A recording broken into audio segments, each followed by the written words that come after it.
Hello, this is Samuel Guy in Hawaii, and today we take a spoilery look at the three most recent Doctor Who holiday specials, all penned by Russell T Davies and featuring David Tennant and Catherine Tate, all veterans of the series. Davies rebooted and ran the modern return of the series from 2005 through 2010 to include David Tennant's run as the 10th Doctor. Tate played alongside Tennant as that Doctor's last companion from 2008 through 2010. Davies also returns as showrunner for the upcoming new season starting in 2024.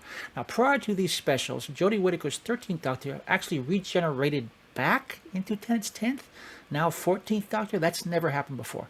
Each of the specials include other familiar Who regulars, including members of Don Noble's family, members of UNIT, and a few more.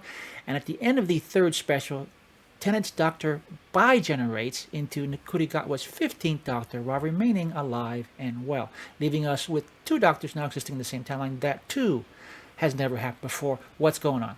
The shorter answer is that Davies and the BBC, I assume, hope to provide the loyal Who audience with something familiar and beloved to wash out the bad taste of the arguably disappointing two-year Chris Chibnall run before moving on to a completely new Doctor. And they do that, but a fair amount feels warmed over vice fresh. Tennant's 10th Doctor was immensely popular during his run and remains so today. His tenure, however, did it on a sad note, with the character racked by regret about so many things he couldn't do. One of those regrets was Donna Noble, who famously saved the universe at the cost of her memories. If she were ever to regain her memories of that time the Doctor, it would kill her.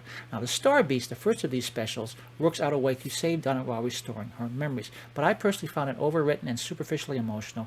Its action effects seem overblown and overutilized, and it doesn't take enough time to properly reestablish the stakes and backstories and relationships of these characters. It tries, but most of it feels like it's just checking off the boxes of nostalgia to bring us up to date. It informs us, but doesn't make us feel for these characters again. At least that was my experience.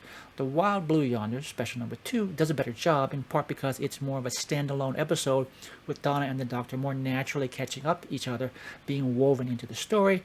The last special, The Giggle, while relatively well done, feels a bit rushed. It has to flesh out the 10th Doctor's neuroses and tie up his loose ends, reintroduce an old villain with a surprisingly topical and current evil plan, and intro Ncuti Gatwa's 15th Doctor. And at its conclusion, the 15th Doctor heads off to have his new adventures, the first of which will air Christmas Day, and Tennant's Doctor is given a happy ending retirement of sort with Donna's and her family, and a duplicate TARDIS. Yet another new occurrence. Okay, overall, it's definitely better than the Chibnall stories, but it still feels like a bit of a cheat.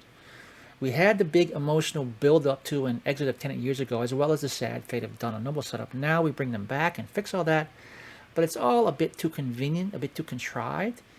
I mean, Tennant's happy ending works, but why bother? I can't help thinking it's Davies setting up an insurance policy in the form of always being able to bring back Tennant if need be, and that feels like a cheat.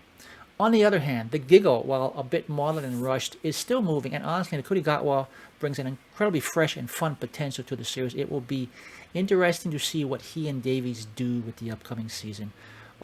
Overall, I'm kind of on the fence with this one. Who fans are going to watch anyway? Who newbies, you could probably provide a more unbiased opinion. If that's you, let me know what you think in the comments.